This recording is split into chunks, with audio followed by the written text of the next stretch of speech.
I'm so amazed at what God has done with Lou Browning, and he's going to share some things in his testimony, and you'll be amazed. You listen close. Here's a man, 91 years old, served 52 years in Bolivia. I'm sorry, 52 years in Chile. I apologize for that. I've never known a missionary, and I've known a few, but I've never known one that was blessed of God, worked any harder, more dedicated, and he's the most humble man in the world. If you'd ask him what he's done 52 years in Chile, he'd tell you nothing. And he does not exalt himself, he exalts the Lord. He's been a dear friend to me, stayed in my home so many times. We've been in conferences all over the country like this. And it's just a blessing. Like I said this morning, don't you think that I'm hurt my feelings at all about me stepping back and letting him preach in my place. I'm honored. I pray that God make him a blessing to you. So you listen, and he can't read. He's legally blind. So he has to do everything from memory and recall over the past years. But I believe God will use him in a good way tonight. Brother Luke.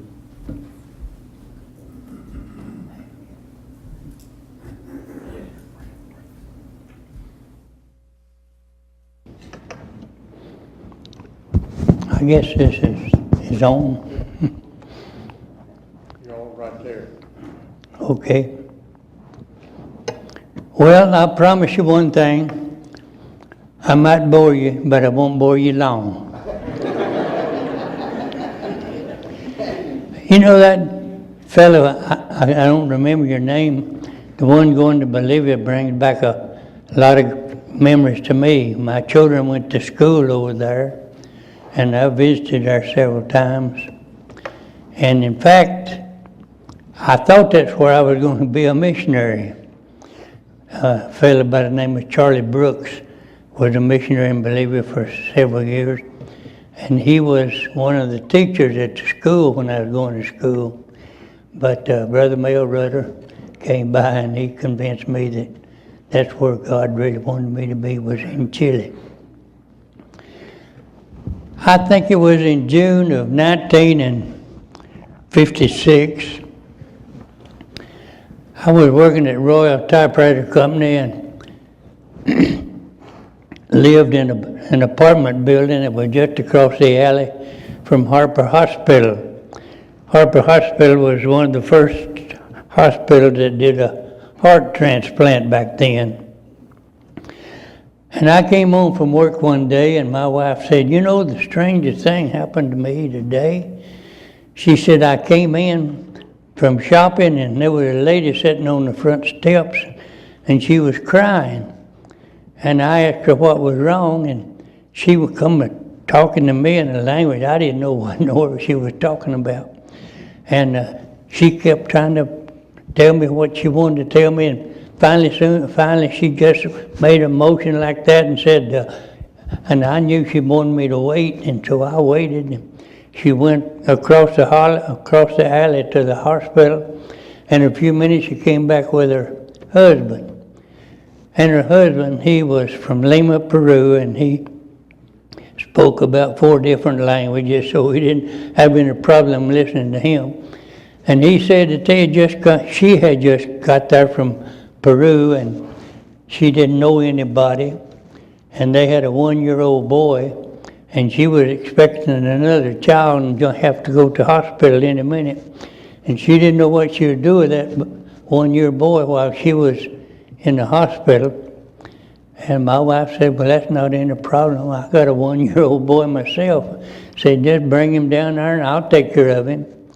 So when I come home that day, she introduced me to Gloria and to Juan Chappie. He was studying to be a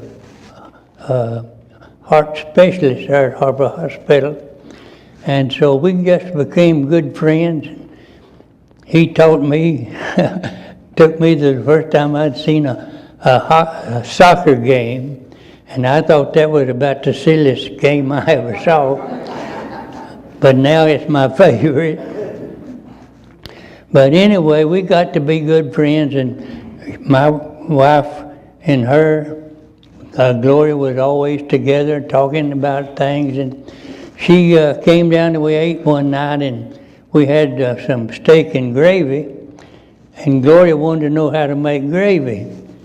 So my wife said, well, it's real simple. Said, you just get the skillet, put some grease in it, get the grease hot, and get a couple of tablespoons of flour, put in there and stir it till it kind of gets brown, and then pour some water or milk or whatever you got, and just keep stirring it till it thickens up. So she said, well, that don't sound bad. But she got 2 tablespoons mixed up with a cup. She put a cup of flour in that skillet, and she had it all over the top of the stove and everywhere. But anyway, we just got to be good friends. We go everywhere together, and he was always telling something about how things was in Peru. And we just really had a wonderful fellowship. That was in June of 1956, and on October the 13th, 1956, my mother came by and she said, Louis, your Uncle Ab is having a revival out in Riverview, Michigan, and you ought to go out and see him. And I said, yeah, I guess I ought to. Catherine never met him, and if I don't have anything else to do, we'll go out there tomorrow. So the next morning we got ready and went out to the church there in Riverview, Michigan. And my Uncle Ab was up and he was preaching on David when he was over there in the cave, and Saul was laying over there with his armor bearer and they were asleep, and David and his armor bearer slipped over there and took his spear and went back over into where the cave was, and he hollered to Saul, and Saul said, David, is that you? And when he found out who that was, Saul said, I've sinned, I've played the fool.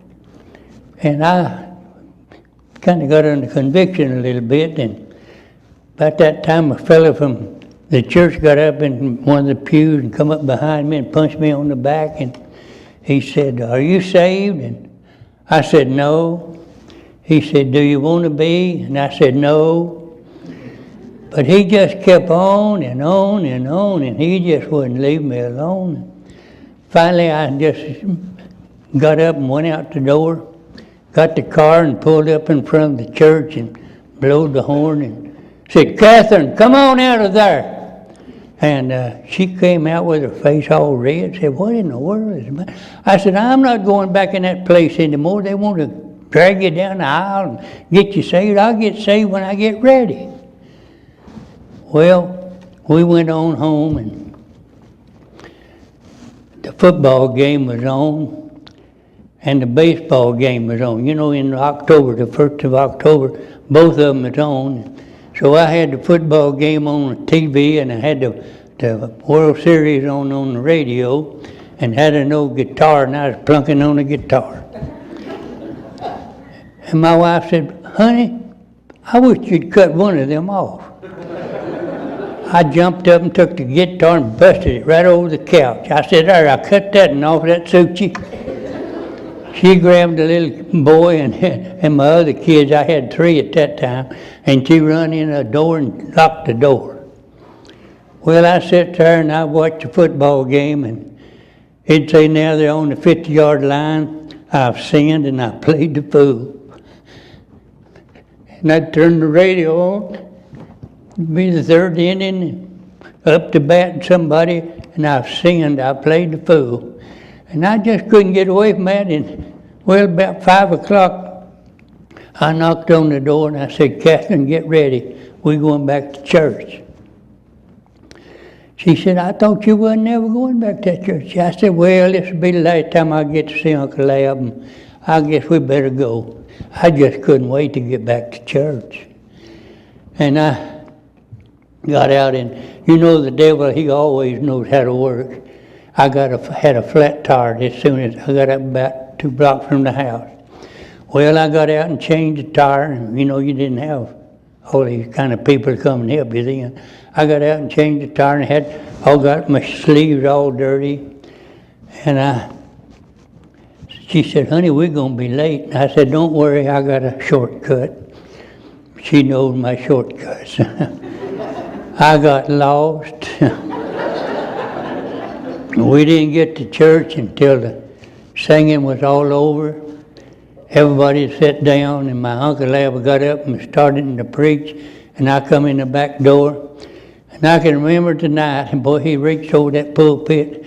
He said, I'm going to tell you, somebody going to hell tonight if they don't accept the Lord.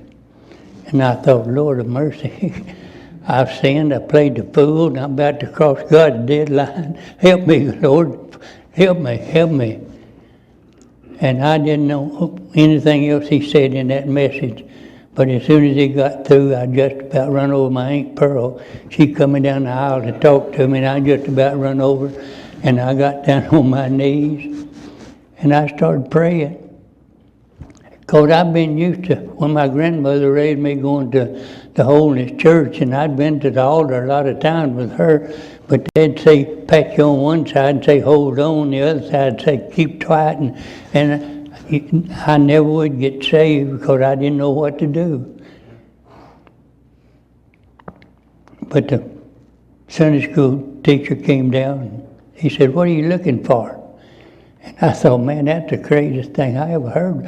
What am I looking for? I'm looking for a way to get saved. And he said, do you believe that Jesus died and was buried and they rose again from the grave? I said, yeah, I believe that. He said, well, are you willing to ask him to come into your heart and save you? And I said, yes, that's what I want. He said, well, that's all you can do. You can't do any more. So I got saved that night. And I went home and I told Brother Chappie about that, and I said, I got saved tonight. And he said, saved from what? I said, saved from sin, and I want to go to heaven. And I said, don't you want to go to heaven? Oh, he said, I talk to Mary every morning. He was a Catholic. And I tried to witness to him a time or two, but he never did pay any attention to me. And I moved soon after that out close to the church. It was about 20 miles out to the church, and I moved out there. And I started going to church, and I didn't see him much anymore. And then I went to the pastor of the church, and I said, I'm already 28 years old, and I got a good job, but I can't leave my job and study and go to anywhere, to any kind of a school. What could I do? And he said, well, I don't know what you're going to do, but he said, whatever you do, you need to know the Word of God.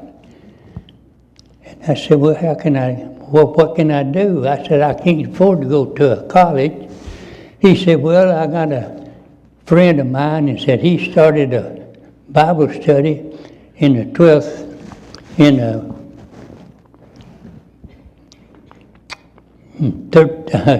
Street Baptist Church, and said, you don't have to have any money. Said they just take a free will offering every night.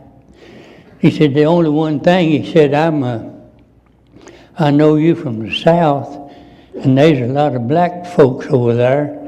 Said, would that bother you? And I said, no, that wouldn't bother me. I'd be glad to go. But he didn't tell me that it was all black. And I got over, I was the only white boy in the whole class. But I learned to love those folks. I tell you that every day in chapel time they'd have 3 of us that let us get up and preach. And I tell you, when those boys get up to preach, you'd have to get them by the belt and pull them down before they'd stop preaching. Well, there was one of the teachers there, that's the one I was talking about a while ago, Charles Brooks. and he was going to Bolivia as a missionary, and he just about had me convinced to go to Bolivia. But I heard Brother Mayo, and he preached a message one night, and God spoke to my heart, and he told me about how things was in Chile, and the Lord just said, that's where I want you to go. So I wound up. I just went 2 years to that Bible school, and I got up on Wednesday night, told the church, I said, I'm going to go to Chile as a missionary. I want everybody to pray for me. And I remember tonight just like it was yesterday, this fella stood up on the back row at the back of the church, said, I'll hold this Bible, said, I'll eat this Bible if that boy ever gets to the mission field. Well, I don't know how many Bibles he's eaten, but I stayed down there 40 years. You know, when I was getting ready to go to the mission field, they used to have a lot of fellowship meetings. They don't have fellowship meetings anymore. I don't know what happened, but we used to go to fellowship meetings. And I got up one morning, and a fellow by the name of I can't think of his name. He said he was going to come by and pick me up to go to the fellowship meeting. I said, okay. And it was about 6 o'clock. And I got up and I put my clothes on. I put my shirt on, my tie, and my suit and everything, just about like I'm dressed tonight. And it was still early in the morning, and he wasn't going to pick me up till 9 o'clock, so I thought, well, I'll go out and work in the garden a little bit while I'm waiting. So I put my dungarees on over my clothes and pulled my shoes off and put my old shoes on. And when I turned worked in the garden, and pretty soon he came by and blew the horn. I run in there and took my coveralls off, brushed my hair a little bit, got in the car, and we went on to the meeting. And whenever we'd go to a meeting, they'd nominate somebody to preach. And so we were all down on our knees praying, and this fella came in. He was a preacher from down in Georgia. And when we got through praying, everybody got up and they nominated him to preach. So he got up to preach, and he said, boys, I tell you, I just can't preach this message. He said, I come in the church door a while ago, and y'all was praying, and that little missionary was bowed down over there, and I could see the holes in his shoes. So he got 2 big holes in the bottom of his shoe. He said, Lord, we can't let that missionary go to Chile with a pair of shoes like that. He said, get a song. So they got a song and sung and took up an offering. They took up $8. He said, boy, we can't buy no pair of shoes for $8. Get another song. They got another song and played. They took up 3 offerings. And they finally got $21, and they bought me a pair of shoes. I went home and told my wife about that. And she said, honey, you ought to be ashamed.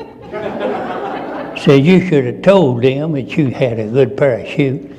I said, honey, if I'd have told that bunch that I had a good pair of shoes, I would have ruined the best blessing that they'd had. I said, they got up and run the aisles and throwed songbooks and shouted for the next half hour. But I've been through a lot of experiences like that. And I'm going to tell you, I've never had a friend any better than Ernest Gambrell.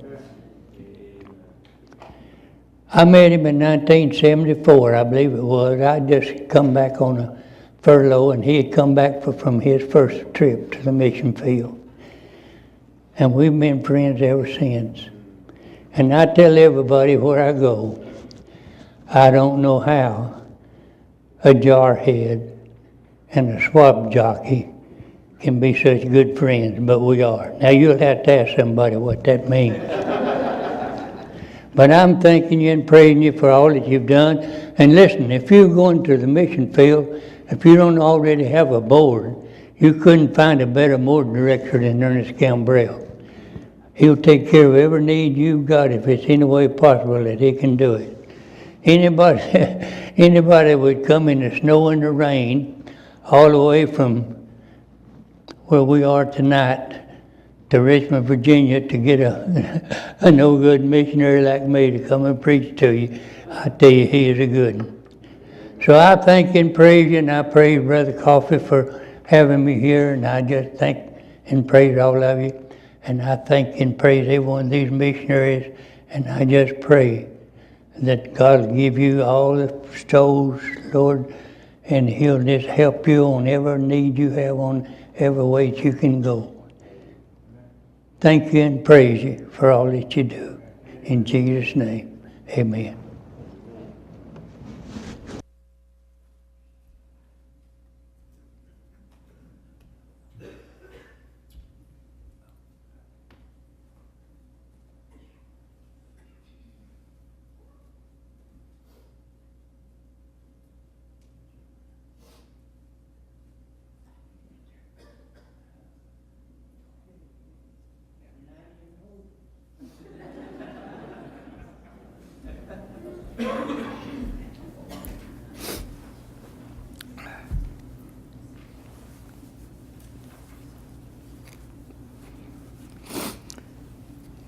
I'm not going to try to add to that, but I am going to try to finish it. I've heard his testimony many times back when he was younger, had his notes, and been a blessing to me. I'm going to just fill in it. We've got a book, and I'll send some if Brother Coffee would like to. He called me after he got legally blind and had problems and things and said, Brother Ernest, this is my situation. What can I do? And I talked to him a little bit. I said, Brother Lou, why don't you write a book about all that God has done for you? That's all right. We'll get there. I can say it from memory almost. I heard it so many times. And I don't ever get tired of hearing it. But I said, why don't you write a book? He wrote a book on 40 years in Chile. It's been a good while ago, but I'm going to send Brother Dale a copy. I'll send some extra copies if people want them.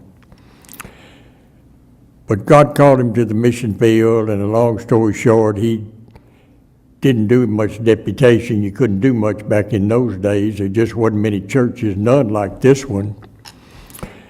But he got enough to get a few dollars and bought him you didn't fly back then. You went on ship back then in those days. But when did you go to the field? 60 what, Lou?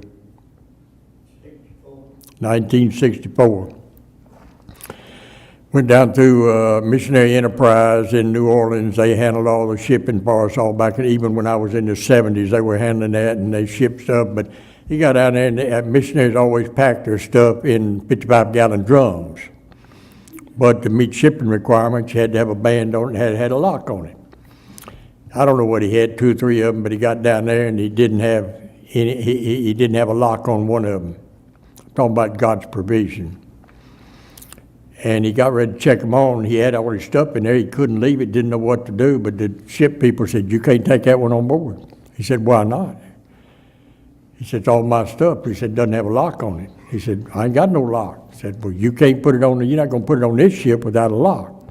So it didn't happen just a short time. So he left Catherine and the kids, and he got hold of somebody, found out where there's a hardware store. He didn't have no money or no cab or no car, so he run. And he got to some little old hardware store somewhere, and he found a lock. He had $1.25 in his pocket. That was all he had. He went in and found a lock. I don't know what it was, but it came up to, I think, $1.37 or something with tax. And he got up there, and the guy said, $1.37. He said, I ain't got but $1.25. He said, well, that's the cost of the lock, sir. And he said, well, I'm a missionary. I'm down here. And he told the story. He said, if you're that stupid, give me $1.25 and go.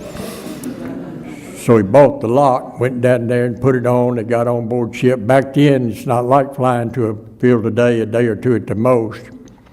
you're on board ship for 3 or 4 weeks to get from New Orleans, because they make stops everywhere you go. Because they let, people off here, get them on. Of course, he was headed down, going through the other side over into the Pacific and going into Santiago, Chile. His daughter, I don't remember which one, but she got sick on board ship. Back in the 60s, they don't have the medical. They had a nurse or something on there, but they checked her and they did this, and they said, we don't know what's wrong with her, and she got worse, and they gave her some pills, and she got worse. And they were just outside of Peru, and the captain called him up there and said, Mr. Browning, you're going to have to get off at Peru. You got to get your daughter off. He said, I can't get off at Peru. I'm going on down to Santiago, Chile. I ain't got no money. My family's on here. I got a wife, 3 kids. And he said, Mr. Browning, you're not going on this ship. We can't be responsible for you and your daughter. She might die. He didn't have any choice. They docked in La Paz, in Lima, Peru, and they made him get off. Well, they got off. Him and his wife got off, and there was a little layover before the ship was going there. And they sat down there and said, what are we going to do? Began to cry. And his wife said, well, let's pray about it. So they said, Lou said, I ain't got time to pray. I got to find some money. Y'all.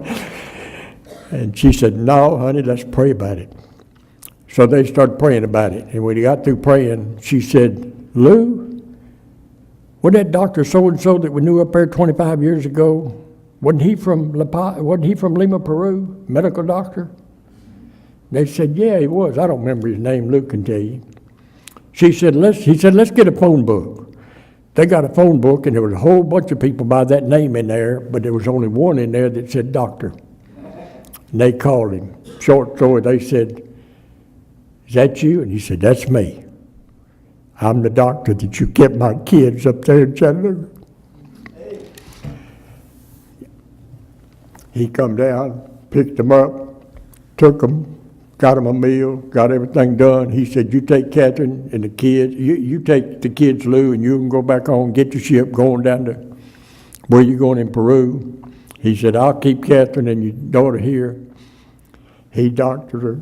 He got her well, paid her plane ticket, flew her down to where he was in Peru, gave her a $100 bill, which was a ton of money back in there. That was how many years was that, Lou? 25-something years after he met them and hadn't heard from them since. God's provision. You men have seen it somewhere here tonight. I could have told you what's coming, but that just spoiled a good time. I'll just share one more. I forgot. I asked him what his outline was. He had outlined it with 4 things. I forgot what it was: the power of God, the protection of God, the provision of God. I don't know what it was. We're talking about protection. This is all in the book. All these stories in that book. But they were there working out of Peñaflor, wherever it was. I'm not sure what town it was. That's where he was when I preached for him. But they went out to a village to visit somebody that come to church. Well, it was just the lady was home, so it was way out in the mountains and everything, and just, lean-tos and all that. It wasn't nothing in the city. So Lou just left Catherine there to talk to her, because it's kind of awkward, just her husband wasn't there. And Lou said, well, I'm going to look around and see if I can find somebody to talk to. So he went next door, just old lean-to shanty, tar paper roof and stuff next door. Man out there doing something in the yard, so Lou said something to him in Spanish. They got to talking, he invited him in. So Lou went on in the house. He didn't have anything else to do. And after they talked a little bit, he said, come on back here in the kitchen. He said, you and I are going to have a drink together. He got his whiskey bottle down, set 2 cups there on the table, and started pouring that whiskey. And Lou said, sir, I don't drink. I said, we was going to have a drink. Lou said, sir, I don't drink. I don't drink. I can't take a drink with you. He said he went over there on the counter and got a knife, took it out there, and come up there and took him by the front of his shirt and put that knife right there in his throat. And he said, you in my house, and when I say we're going to have a drink, we're going to have a drink. Lou said, Brother Gambrell said, I looked around and said, nobody watching. He said, might be a good idea to take a drink. But he didn't. And he said, sir, you might kill me, but I'm a Christian. and he told him what it meant to be a Christian. He had never heard anything like that. I don't know how long it took him, but he said, "I'm sorry, sir, I didn't know that." And he put his knife away, laid it back up, they talked a little while, and he left. 2 weeks later, of course, Browning had left him a tract with address.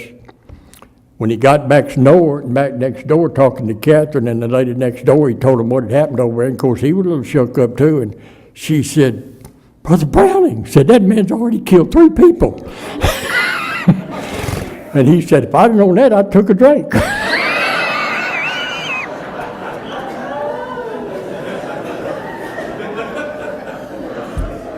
2 weeks later, he was on the platform preaching an evangelistic message, and he looked up.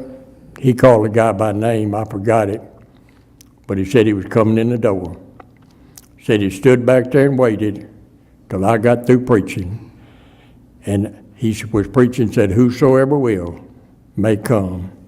Said he came down the aisle, stood there and looked at him. Lou took his hand, and he looked at him, and he said, "Does whosoever will mean me too?" He says, "It means me too."